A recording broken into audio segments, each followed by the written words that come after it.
જામનગરમાં માતમના તહેવાર મોહરમને લઈ શહેરની જુદી જુદી મુસ્લિમ જમાત દ્વારા કલાત્મક તાજિયાઓનું નિર્માણનું કાર્ય વેગવાન બન્યું છે. જામનગરમાં મોહરમ નિમિત્તે નીકળતા કલાત્મક તાજિયાના જુલુસ દેશ વિદેશમાં વખણાય છે. દેશના જુદા જુદા ભાગોમાં સ્થાયી થયેલા જામનગરના અનેક મુસ્લિમ બિરાદરો મોહરમ મનાવવા જામનગર આવે છે. હાલ યુવાઓ દ્વારા કલાત્મક તાજિયા બનાવવાની કામગીરી જોરશોરથી ચાલી રહી છે.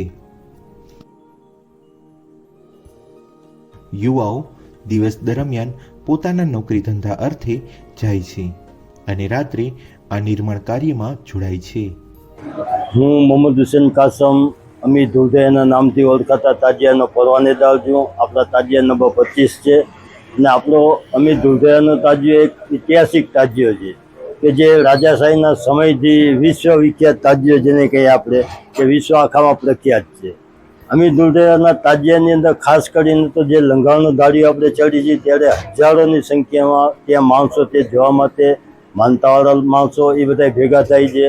અને 1922થી તો આપણા પાસે તાજિયાના પોતાના ઇતિહાસ છે. આપણા જામનગરની અંદર જ્યારે પહેલો કેમેરો આવ્યો તો જામ સાહેબે એ કેમેરાથી પહેલો ફોટો આપણા તાજિયાનો પડ્યો અને એ સમયની અંદર તાજિયાની હાઈટ હતી 125 ફૂટ, જેનો આપણા પાસે ફોટો પણ છે. અને એ તાજિયાનો ફોટો પાડી અને જામ સાહેબે આપણા લાખોતાના મ્યુઝિયમમાં મૂકેલો છે અને ઐતિહાસિક તરીકે એ તાજિયો આપણે એ રીતે પ્રખ્યાત છે. બીજું જામનગરની અંદર ટોટલ 29 તાજિયા લાયસન્સવાળા છે.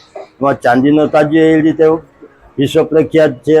અને જામનગરની અંદર તાજિયા વખણાતા હોય તો આપણે એક થર્મોકોલની અંદર જે કારીગરીથી બધા કામ કરતા હોય છે, જે ડિઝાઇનો કરતા હોય છે અને એના કારણે જામનગર જેવા મોરમ કોઈ જગ્યાએ, મોરમ બધી જગ્યાએ થાય છે પણ જામનગરના મોરમ જે આપણે બધી જગ્યાએ વખણાય છે. જામનગર શહેરમાં પરવાનાવાળા તાજિયા કુલ 29 છે, જેમાં અમી ધુલધોયા તાજિયા નંબર 25 છે અને આ તાજિયાનો ઇમામખાનો શહેરના નદીપા વિસ્તારમાં આવેલ છે. અમી ધુલધોયા તાજિયાની કમિટીમાં કુલ 250 થી 300 યુવાનો મહેનત કરે છે, જેમાં હિન્દુ લોકો પણ જોડાતા હોવાથી તેને હિન્દુ મુસ્લિમ એકતાનું પ્રતીક માનવામાં આવે છે.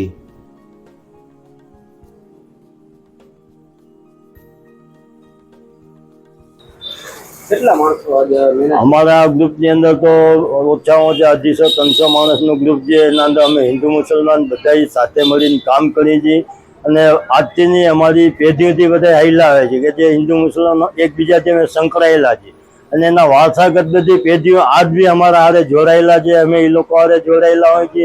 કામકાજની અંદર અમે 1.5 થી 2 મહિનાની મહેનત લઈ છીએ તો એમાંય બધા સાથે મળીને કામ કરીએ છીએ.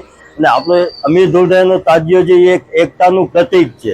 ગમે તેને તમે પૂછશો તો એ કહેશે કે ભાઈ આ એક હિન્દુ મુસ્લિમ બધા ભેગા થઈને બનાવે છે અને આ એક એકતાનું પ્રતીક છે. આપણો તાજિયો એ રીતે વખણાય છે બધી. જાજે ભાગે થર્મોકોલનો અત્યારે મટીરિયલનો ઉપયોગ થાય છે. એમાં ડેન્સિટી વાળું એક્સ્ટ્રા ઓર્ડિનરી થર્મોકોલ આપણે જે બહાર પાડ્યું રાજકોટથી, એના પછી આપણે અલંગનું થર્મોકોલ બહાર પાડ્યું હતું. એના પહેલાં સૌથી કાગળ પૂઠાના કામ થતા પણ જ્યારથી આ થર્મોકોલ આવ્યું ત્યારે એના અંદર તાજિયાની અંદર વિશેષતાઓ વધી ગઈ અને સારામાં સારી કારીગરીથી માણસો કામ કરવા માંડ્યા. કેટલી લાઇટિંગ વપરાય છે? લાઇટિંગનું તો અંદર આપણે અંદર પહેલે તો ઓલા લેપ હતા આપણે 100 રૂપિયાના, અત્યારે એલઓડી લાઇટ આવી ગઈ તે ઓછામાં ઓછા 5 થી 7 હજાર એલઓડી અંદર વપરાતી હોય. આમ અમી ધુલધોયાનો તાજિયો વિશ્વભરમાં વિખ્યાત છે